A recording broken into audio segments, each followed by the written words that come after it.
লাইলাতুন নিসফি মিন শাবান, এটা একটা ফজিলতপূর্ণ রাত।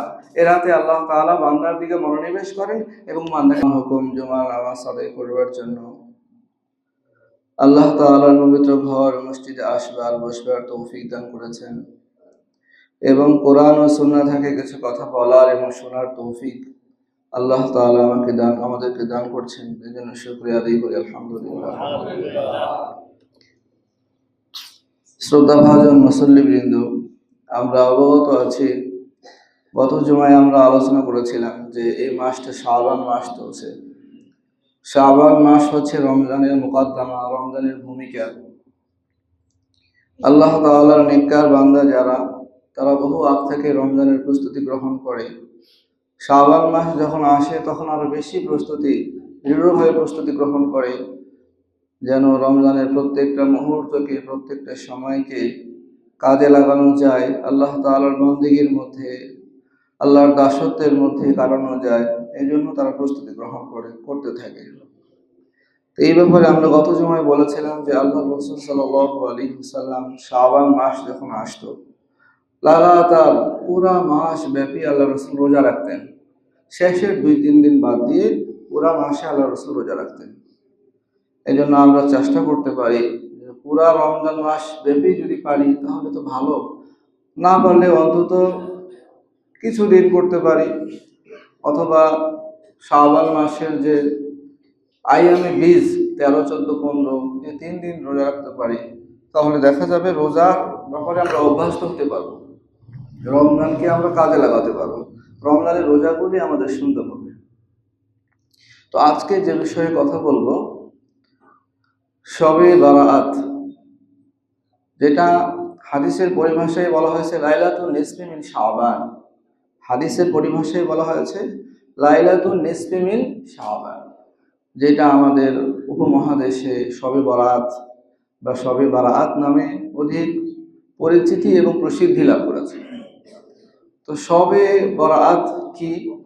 তো শবে বরাআত এটা 2টি শব্দের সমন্বয়ে গঠিত একটি শব্দ। শব এটা ফার্সি শব্দ, মানে হচ্ছে রাত। বারাআত এটা আরবি শব্দ, এর মানে হচ্ছে মুক্তি, নিষ্কৃতি, নাজাত। তো দুইটা মিলালে অর্থ দাঁড়ায় মুক্তির রাত, নাজাতের রাত, নিষ্কৃতির রাত।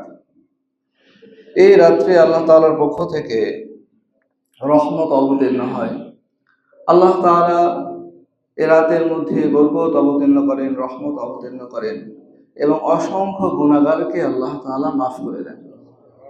বহু জাহান্নামীকে আল্লাহ তাআলা মুক্তি দিয়ে জান্নাত দান করেন।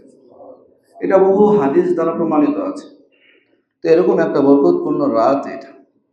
এই রাতকে শবে বরাত বলে নামকরণ করা হয়েছে। শবে বারাআত বলে নামকরণ করা হয়েছে কেন? শাইখ আব্দুল কাদের জিলানী রাহমাতুল্লাহি আলাইহি বুনিয়াদুত তালিবিন যে গ্রন্থ আছে, সেই গ্রন্থের 337 নম্বর পৃষ্ঠায় বলেছেন যে ইন্নামা সুমিয়াত লাইলাতুল বারাআ, যে এই রাতটাকে লাইলাতুল বারাআ করে নামকরণ করা হয়েছে কেন? লিআন্না ফিহা বারাআতাইন, এই রাত্রিতে 2টা মুক্তি লাভ হয়, 2 ধরনের মুক্তি লাভ হয়। একটা হচ্ছে বারাআতুন লিল আশকিয়া মিনার রহমান, আল্লাহর পক্ষ থেকে যারা গুনাহগার, যারা হতভাগা, দুর্ভাগা, তাদেরকে আল্লাহর পক্ষ থেকে ক্ষমা করে দেওয়া হয়, এটা একটা মুক্তি। আর একটি হচ্ছে বারাআতুন লিল আউলিয়া মিনাল ফাজলান, আল্লাহ তাআলার নেককার বান্দা যারা, তারা লাঞ্ছনা থেকে মুক্তি লাভ করে। মানে এরকম একটা বরকতপূর্ণ রাত পাওয়ার পরে আল্লাহর নেককার বান্দারা আর কখনো হতাশ হতে পারে না, তারা ব্যর্থ হতে পারে না। এইভাবে ব্যর্থতা থেকে তাদেরকে আল্লাহ তাআলা মুক্তি দেন। তো 2 ধরনের মুক্তি এই রাত্রে অবতীর্ণ হয়। এই কারণে এই রাত্রিকে বারাআত, লাইলাতুল বারাআত, মুক্তির রাত, নিষ্কৃতির রাত, নাজাতের রাত বলে আখ্যায়িত করা হয়েছে। এটা আমরা বুঝতে পারলাম তো না? এবং এই রাতটা, এটা শাবানের যে রাত, এটা বলা হয় যে ফেরেশতাদের ঈদের দিন। হাদিসে উনি বলেছেন যে ইন্নালিল মালাইকাতি লাইলাতা ঈদ ফিস সামা কামা আন্না লিল মুসলিমিনা ইয়াওমা ঈদিন ফিল আরদি, জমিনের মধ্যে মানুষদের যেরকম 2টা ঈদের দিন আছে, একটা ঈদুল ফিতর, একটা ঈদুল আজহা, ঠিক তদ্রূপ ভাবে ফেরেশতাদের 2টা ঈদের দিন আছে। কে বলছেন এটা?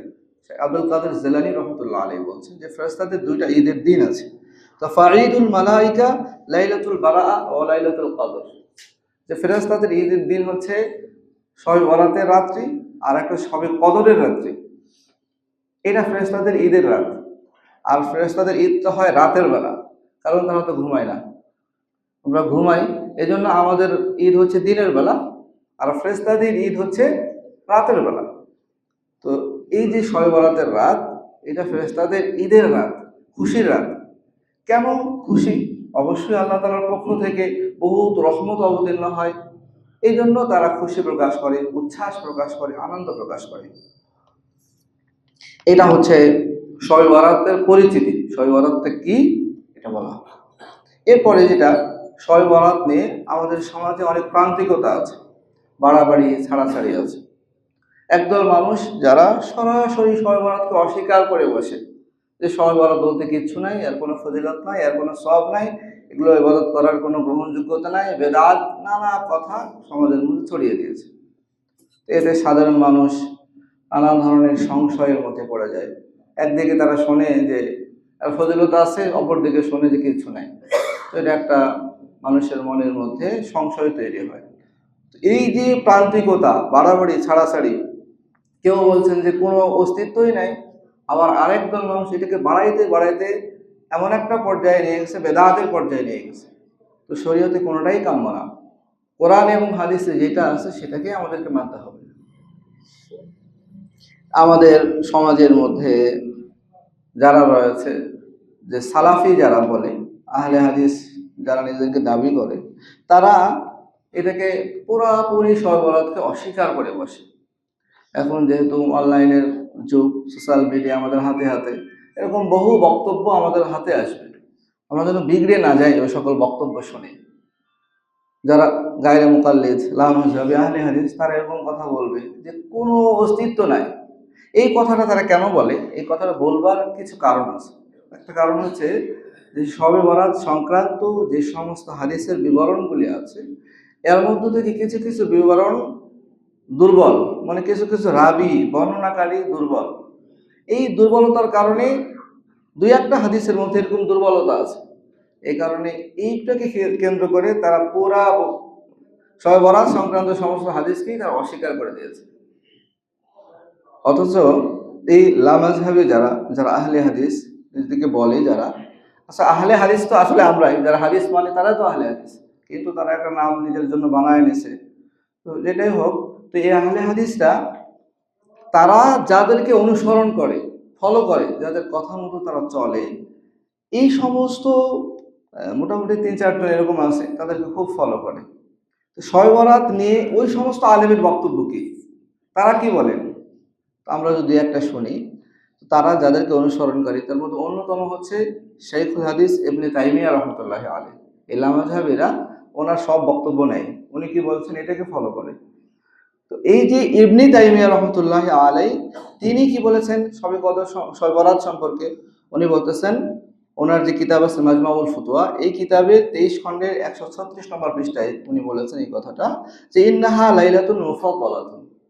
ইবনে তাইমিয়া বলছেন, আমরা বলছি না এটা, যেটা তাদের গুরু, তারা যাকে অনুসরণ করে, ফলো করে, তিনি বলছেন এই কথা, যে ইন্নাহা লাইলাতুন মুফাদ্দালাতুন, যে শবে বরাত এটা অত্যন্ত ফজিলতপূর্ণ একটা রাত। ওয়া লাইলাতুন নাসবি মিন শাবান ফাকাদ রুবিয়া ফি ফাজলিহা মিন আল আহাদিসিল মারফুআ ওয়াল আসার মা ইয়াক্তাজি। উনি বলতেছেন যে শবে বরাত সম্পর্কে অনেক হাদিস রয়েছে, অনেক আসার রয়েছে, অর্থাৎ সাহাবীদের কওল রয়েছে, যেগুলোর দ্বারা এটা প্রমাণিত হয় যে শবে বরাত এটা অত্যন্ত ফজিলতপূর্ণ রাত। এবং এটাও বলেছেন উনি, মিনাস সালাফ মান কানা ইয়াখুসুহা বিসসালাতি ফিহা। উনি ইবনে তাইমিয়া রাহমাতুল্লাহ আলাইহি বলছেন যে রাসূল কারীম সাল্লাল্লাহু আলাইহি ওয়াসাল্লামের যুগ থেকে নিয়ে সাহাবায়ে কেরাম, তাবিঈন, তাবিঈন, আইম্মায়ে মুজতাহিদিন, যুগের উলামায়ে কেরাম থেকে অদ্যাবধি প্রত্যেকটা যুগের উলামায়ে কেরাম এই রাত্রিকে অত্যন্ত গুরুত্বের সঙ্গে তারা ইবাদতের মধ্যে কাটিয়েছে। এই রাত্রি তারা বিশেষভাবে নফল নামাজ পড়তে, নফল নামাজের মাধ্যমে এই রাত্রিকে তারা যাপন করেছে। এবং উনি বলেছেন যে ওয়াসাওমু শাহরি শাবান ক্বাদ জাআত ফিহি আহাদিসুন সহিহা, এবং শাবান মাসে রোজা রাখা সংক্রান্ত অনেক হাদিস বর্ণিত হয়েছে। এটা কার বক্তব্য? ইবনে তাইমিয়া রহমতুল্লাহ আলাইহির বক্তব্য। ইবনে তাইমিয়াকে আহলে হাদিসরা, এই লামাযহাবীরা যাকে অনুসরণ করে, তিনি হচ্ছেন তাদের যে গুরু। তিনি বলছেন যে শবে বরাত আছে, তার অনেক ফজিলত আছে, মর্যাদা আছে, এটা তারা শুনতে রাজি না। এখন গুরুকে বাদ দিয়ে নিজেরা বক্তব্য দেওয়া শুরু করছে। আর একজন দেখেন লামাযহাবীদের যে শাইখ আব্দুর রহমান মুবারকপুরী, উনি তার তিরমিজি শরীফের যে ব্যাখ্যা গ্রন্থ লিখেছেন তুহফাতুল আহওয়াজি, সেটার মধ্যে উনি বলেছেন আলাম আন্নাহু ক্বাদ ওয়ারাদা ফি ফাজিলাতি লাইলাত নিসফি মিন শাবান ইদ্দাতুল আহাদিস, যে শবে বরাত সংক্রান্ত অনেক হাদিস বর্ণিত হয়েছে, অনেক হাদিস, যে হাদিসগুলির মধ্যে অনেক সহিহ হাদিস রয়েছে। সুতরাং এই কথা বলা কিছুতেই সমীচীন নয় যে শবে বরাতের কোনো ভিত্তি নাই, এ রাত্রে ইবাদত করা যাবে না, বললে বেদাত হবে, এই কথা বলার কোনো সুযোগ নেই।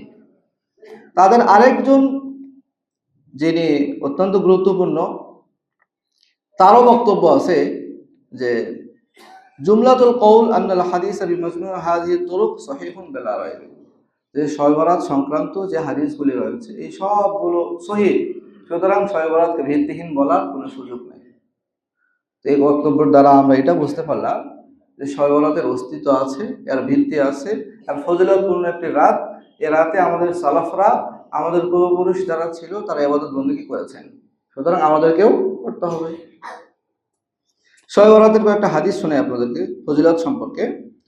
সুনানি ইবনে মাজার 1390 নম্বর হাদিস। এই হাদিসের মধ্যে আল্লাহর রাসূল সাল্লাল্লাহু আলাইহি ওয়াসাল্লাম বলেছেন, আবু মুসা আশআরী থেকে বর্ণিত, যে ইন্নাল্লাহা লা ইয়াত্তালিউ ফি লাইলাতিন নিসফি মিন শাবান ফায়াগফিরু লিজামিই খালকিহি ইল্লা লিমুশরিকিন আও মুশাহিন, যে আল্লাহ তাআলা লাইলাতুন নিসফি মিন শাবান, মানে শাবান মাসের 14 তারিখ দিবাগত যে রাত, এই রাত্রিতে আল্লাহ তাআলা প্রথম আসমানে অবতরণ করেন। কেউ বলেছেন বান্দার দিকে মনোনিবেশ করেন। ফায়াগফিরু লিজামিই খালকিহি, এবং আল্লাহ তাআলা সমস্ত মাখলুককেই মাফ করে দেন। সুবহানাল্লাহ, যে শবে বরাতের রাত্রিতে আল্লাহ তাআলা সমস্ত মাখলুককেই মাফ করে দেন, ইল্লা লিমুশরিকিন আও মুশাহিন, তবে দুই ধরনের মানুষকে মাফ করেন না, যারা আল্লাহর সঙ্গে শিরিক করে। আল্লাহর সঙ্গে যারা কি করে? শিরিক করে। আল্লাহ তাআলা এক, ইবাদতের একমাত্র উপযুক্ত কে? আল্লাহ তাআলা। তো কোনো মানুষ যদি আল্লাহকে বাদ দিয়ে অন্য কারো ইবাদত করে, অন্য কারোর সামনে মাথা নত করে, রব বলে স্বীকার করে, তাকে আল্লাহ তাআলা মাফ করবেন না। এটা একটা। আর একটা হচ্ছে মুশাহিন, যারা মানুষের প্রতি বিদ্বেষ লালন করে, মানুষের প্রতি হিংসা, মানুষের মন্দ কামনা করে সবসময়, এরকম বিদ্বেষ যারা লালন করে, তাদেরকে আল্লাহ তাআলা মাফ করবেন না। এটা একটা হাদিস। তো এই হাদিস থেকে আমরা কি বুঝতে পারলাম? যে লাইলাতুন নিসফি মিন শাবান, এটা একটা ফজিলতপূর্ণ রাত। এ রাতে আল্লাহ তাআলা বান্দার দিকে মনোনিবেশ করেন এবং বান্দাকে মাফ করে দেন। তাহলে এই রাত্রে ফজিলত আছে নাকি নাই? এরপর আর একটা হাদিস তিরমিজি শরীফের 739 নম্বর হাদিস। এই হাদিসটা আয়েশা রাদিয়াল্লাহু তাআলা আনহা থেকে বর্ণিত।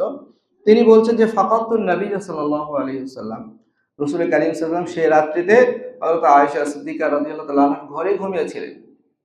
তো হঠাৎ করে রাত্রিবেলায় যখন হযরত আয়েশা আম্মাজান হযরত আয়েশা সিদ্দিকা রাদিয়াল্লাহু তাআলা ঘুম ভেঙে গেছে, উনি দেখেন যে রাসূল পাশে নেই, আল্লাহর রাসূল পাশে নেই। উনি বলছেন ফাকাতুন নবিয়্যা, রাসূলকে হারিয়ে ফেললাম, মানে দেখছি রাসূল পাশে নাই।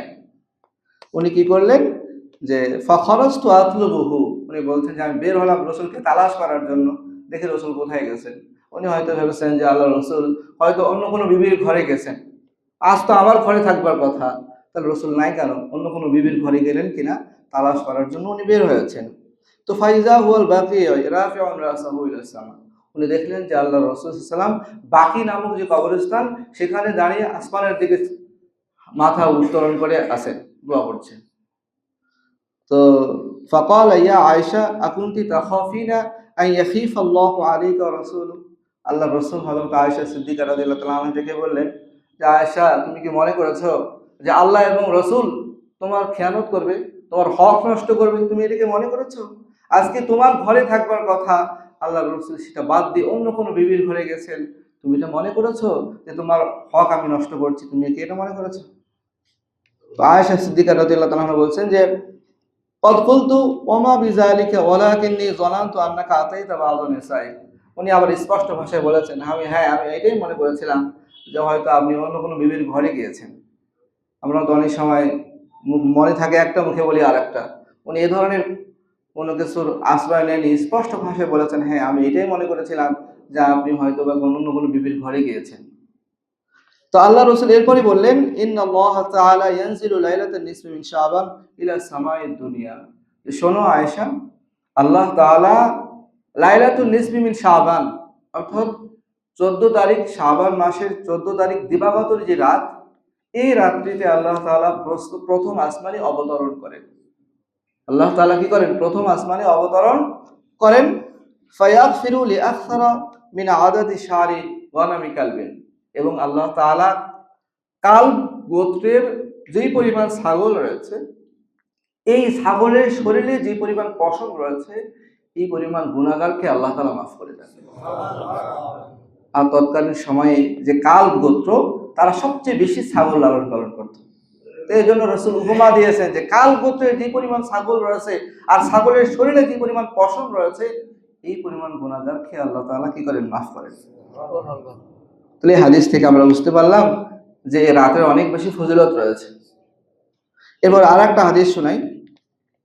সুনান ইবনে মাজার 1388 নম্বর হাদিস। আবু তালিব আন আলী ইবনে আবি তালিব রাদিয়াল্লাহু তাআলা আনহু قال قال رسول الله صلى الله عليه وسلم إذا كانت ليلة النصف من شعبان فقوموا ليلها وصوموا نهارها। যে আলী রাদিয়াল্লাহু তাআলা আনহু বলছেন যে আল্লাহ রাসূল সাল্লাল্লাহু আলাইহি ওয়াসাল্লাম বলেছেন, ইযা কানাত লাইলাতুন নিসফি মিন শাবান, যখন শাবান মাসের মধ্য রজনী হয়, যখন শাবান মাসের কি হয়? মধ্য রজনী, তার মানে 14 তারিখ দিবাগত রাত হয়, কুমু লাইলাহা ওয়া সুমু নাহারাহা, তখন তোমরা রাত্রিকে জাগরণ করো, সেই রাত্রিকে কি করো? জাগরণ করো। ওয়া সুমু নাহারাহা, এবং পরের দিন রোজা রাখো। কেন? ফাইনাল্লাহা ইয়ানজিলু ফিহা লিগুরুবি শামসি ইলা সামাইদ দুনিয়া, কারণ সেই রাত্রিতে আল্লাহ তাআলা প্রথম আসমানে অবতীর্ণ হন। ফায়াকুলু আলা মিন মুস্তাগফিরিন ফাগফির লাহু, আছো কেউ ক্ষমা প্রার্থনাকারী, আমি তাকে ক্ষমা করে দেব। আল্লাহ তাআলা ঘোষণা করতে থাকেন, আছো কোনো গুনাহগার যে গুনার ভারে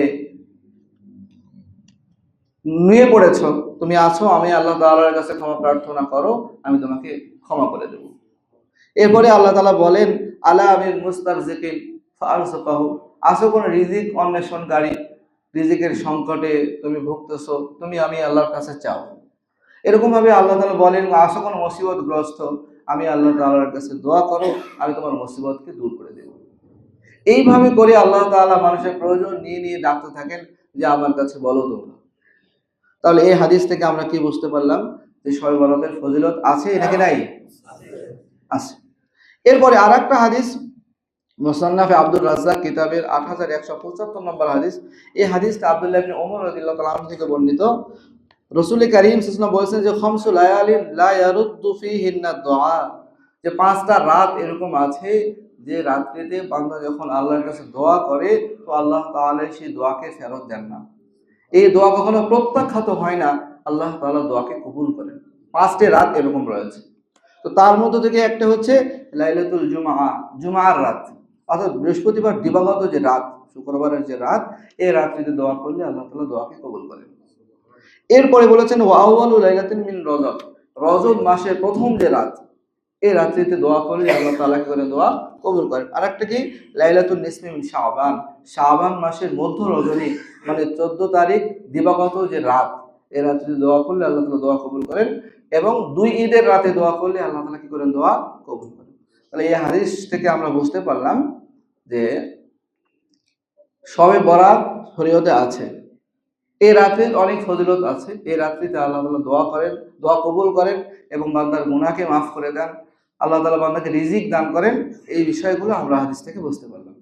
তো আল্লাহ তাআলা আমাদেরকে আমল করার তৌফিক দান করেন। এখন কথা হচ্ছে শবে বরাত কবে আমাদের সামনে আসছে?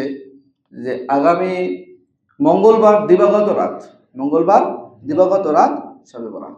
আমরা এই রাত থেকে ইবাদতের মধ্যে কাটানোর চেষ্টা করব। আরেকটা দেখেন, পাকিস্তানের একজন বড় আলেম মুফতি তাকি উসমানী দামাত বরকাতুহু, এখন অনেক বড় আলেম, হাদিস বিশারদ, তিনি शब बारात সম্পর্কে কি বলেছেন একটু শুনেন।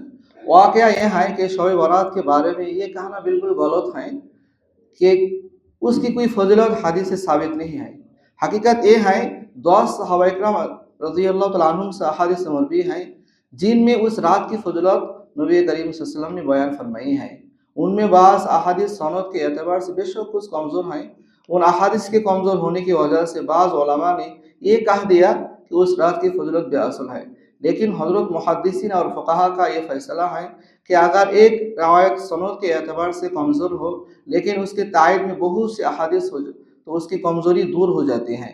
लिहाजा जिस रात की फजीलत में 10 सहाबा इकराम से रवायत मरवी हैं उसको बेबुनियाद और बेअसल कहना बिल्कुल गलत है। খুব চমৎকার একটা সিদ্ধান্ত দিয়েছেন উনি। এখানে বলার চেষ্টা করেছেন যে আমাদের লা মাযহাবী ভাই যারা, আহলে হাদিস যারা, তারা এই রাত্রির ফজিলতকে অস্বীকার করে কেন? দুই একটা হাদিস এমন দুর্বল রয়েছে, এই কারণে তারা অস্বীকার করছে। তো মুফতি তাকি উসমানী সাহেব উসুলুল হাদিসের একটা নিয়ম আমাদের সামনে শোনালেন। উনি বলছেন যে কোনো একটা হাদিস যদি দুর্বল হয়, একটা হাদিস কোনো একটা বিষয় সংক্রান্ত একটা হাদিস দুর্বল, ওই বিষয় সংক্রান্ত আরও 10 জন সাহাবী থেকে হাদিস বর্ণিত আছে, তাহলে এটা সহিহ হয়ে যাবে। একটা হাদিসের শাস্ত্রের একটা নীতিমালা এটা। সুতরাং বোঝা গেল দুই একটা হাদিস দুর্বল থাকলেও এর সমর্থনে 10 জন সাহাবী থেকে হাদিস বর্ণিত আছে। সুতরাং শবে বরাত শরীয়তে আছে, এটা ফজিলতপূর্ণ রাত, অত্যন্ত গুরুত্বপূর্ণ রাত, আল্লাহ তাআলার পক্ষ থেকে ক্ষমার রাত। সুতরাং এই রাত্রিতে আমরা ইবাদত করার চেষ্টা করব ইনশাআল্লাহ। এখন কথা হচ্ছে শবে বরাতে কি ইবাদত করব আমরা? শবে বরাতের নির্দিষ্ট কোনো ইবাদত নাই যে এত রাকাত পড়তে হবে, এত রাকাত পড়তে হবে, এরকম নির্দিষ্ট কোনো কিছু নাই। এই রাত্রিতে যার যার সামর্থ্য অনুযায়ী, রুচি অনুযায়ী ইবাদত করতে পারে। কারো কাছে যদি মনে হয় যে তিনি রোনাজারি করবেন, দোয়া করবেন, কান্নাকাটি করবেন, করতে পারেন। কারো কাছে যদি মনে হয় তিনি নামাজ পড়বেন, সেটাও করতে পারেন। কারো কাছে মনে হচ্ছে কোরআন তেলাওয়াত করবেন। তো যেভাবে সম্ভব ভালো লাগে সেভাবে সে রাত্রি যাপন করবেন। নির্দিষ্ট রাকাত, এত রাকাত এরকম নাই। যেরকম একটা বর্ণনা এখানে আছে এরকম যে অনেকে মনে করে যে শাবানের রাত্রিতে 100 রাকাত নামাজ পড়তে হবে, এরকম মনে করে অমুক অমুক সূরা দিয়ে নামাজ পড়তে হবে, এমন কোনো কিছু নাই। স্বাভাবিকভাবে আমরা যেভাবে নামাজ পড়ি এভাবেই আমরা পড়বো ইনশাআল্লাহ, তাহলে হয়ে যাবে। তো এই রাত্রিতে আল্লাহ তাআলা, আমি আলোচনা শেষ করব, এই রাত্রিতে আল্লাহ তাআলা অসংখ্য মানুষকে মাফ করেন, কিন্তু কিছু মানুষকে আল্লাহ মাফ করেন না। শুরুতে আমরা বলেছি একদম শিরিক যারা আল্লাহর সঙ্গে করে তাদেরকে মাফ করেন না। আর একটা কি, যারা বিদ্বেষ লালন করে মানুষের প্রতি তাদেরকে মাফ করেন না, এগুলোর দলিল আছে। এবং যারা অহংকার করে তাদেরকে আল্লাহ তাআলা মাফ করেন না। এরপরে যারা মদ পান করে তাদেরকেও আল্লাহ তাআলা মাফ করবেন না। এই রাত্রিতে সবাইকে আল্লাহ মাফ করবেন, কিন্তু যারা নেশাগ্রস্ত মদ পান করে তাদেরকে আল্লাহ তাআলা মাফ করবেন না। এরপরে পিতামাতার অবাধ্য যারা, পিতামাতার নাফরমান সন্তান যারা, আল্লাহ তাআলা সবাইকে মাফ করলেও তাদেরকে মাফ করবেন না। এরপর হচ্ছে দায়ুস যারা, অর্থাৎ যারা নিজের পরিবারকে পর্দার মধ্যে রাখে না, বেপর্দা ছেড়ে রাখে, তাদেরকে আল্লাহ তাআলা মাফ করবেন না। সুতরাং এই সমস্ত গুনাহ থেকে আমরা বেঁচে থাকার চেষ্টা করব ইনশাআল্লাহ। এবং যে সমস্ত নারী এবং পুরুষ ব্যভিচারে লিপ্ত, জেনায় লিপ্ত, তাদেরকে আল্লাহ তাআলা মাফ করবেন না যদি তওবা তারা না করে। তো এটা হচ্ছে মোটামুটি বিষয়। তো আল্লাহ তাআলা আমাদেরকে বেশি বেশি ইবাদত করার তৌফিক দান করেন, দোয়া করার তৌফিক দান করেন। আর একটা বিষয়, অনেক সময় আমরা যেটা করতে পারি, এই রাত্রিতে কবর জিয়ারত করতে পারি, যেটা আমরা হযরত আয়েশা রাদিয়াল্লাহু আনহা হাদিস থেকে দেখলাম যে আল্লাহর রাসূল উনি ঘুম থেকে উঠে কবরস্থানে গেছেন, দোয়া করছেন। তো এটা আমরা করতে পারি, এটা জরুরি না, কেউ যদি করি করতে পারি। কিন্তু এখানে একটু খেয়াল রাখতে হবে যে আল্লাহর রাসূল একা গেছেন, বিবিও বুঝতে পারেননি, কোনো সাহাবীকে পর্যন্ত বলেননি, একা গেছেন। সুতরাং আমরা যদি মনে করি একা একা যাইতে পারি, এটা জরুরি না। যদি মনে করি একা একা কবরস্থানে গিয়ে আমরা কবর জিয়ারত করতে পারি। অনেক সময় অনেক এলাকায় দেখা যায় দলবদ্ধভাবে কবরস্থানে গিয়ে কবর জিয়ারত করছে, এটা এই হাদিস দ্বারা প্রমাণিত নয়, এটা বাড়াবাড়ি হয়ে যায়। সুতরাং আমরা একাকী এগুলো করতে পারি। আর একটা আমল হচ্ছে পরের দিন রোজা রাখার চেষ্টা করা, যেটা আমি বললাম, পরের দিন রোজা রাখতে পারি আমরা। সবচেয়ে ভালো হয় যে আমরা যদি এই শাবান মাসের বেশি বেশি রোজা রাখি, একটু অন্তত 13, 14, 15 এই 3 দিন রোজা রাখার চেষ্টা করি, তাহলে বেশি ভালো হয়। বলতেছে যে রাতে কবর জিয়ারত করা, দিনের বেলা ফজরের নয়, রাতের বেলা, এরকম। আসলে ওই যে হাদিসের মধ্যে আমরা দেখলাম যে আল্লাহর রাসূল মানে 14 তারিখ দিবাগত রাত একা উঠে গেছেন। সুতরাং কেউ আমরা যদি যাই একা যেতে পারি, দলবদ্ধভাবে যাওয়ার কোনো বর্ণনা আমরা শরীয়তে পাই না। আর শরীয়ত তো সেটাই যেটা কোরআন এবং সুন্নাতে আছে। এর বাইরে গিয়ে যদি আমরা করি মন গড়া, তাহলে সেটা ইবাদত তো আর হয় না। ইবাদত তো সেইটাই যেটা কোরআনে বলা হয়েছে, যেটা হাদিসে বলা হয়েছে। সুতরাং আমরা এটা করতে পারি। আর একটা হচ্ছে যে রোজা রাখার কথা তো বললাম। আমরা অনেক সময় আলোকসজ্জা দেখি বিভিন্ন মসজিদ, আলহামদুলিল্লাহ আমাদের অঞ্চলে নেই, কিন্তু বিভিন্ন জায়গায় মসজিদে আলোকসজ্জা করা, ফটকাবাজি করা, এগুলো শরীয়তে নাই। আমরা অনেক সময় শবে বরাতেরকে হালুয়া রুটি আর গোস্তের ছড়াছড়ি, এটার সঙ্গেও শবে বরাতের কোনো সম্পর্ক নাই। আসলে শয়তান আমাদের মধ্যে ঢুকায় গেছে যে এত একটা গুরুত্বপূর্ণ রাত, মানুষ ইবাদত করে আল্লাহর নৈকট্য কেন হাসিল করবে? তো একটা হালুয়া রুটি খাও, এটার মধ্যে লিপ্ত থাকো। সারাদিন রুটি বানাইছে মহিলারা, আহ, রাত্রেবেলা ঘুম, তাকে ইবাদত করতে হবে না? তো এটার সঙ্গে আসলে কোনো সম্পর্ক নাই। তো আল্লাহ তাআলা আমাদেরকে কথাগুলো বোঝার আমল করার তৌফিক দান করেন।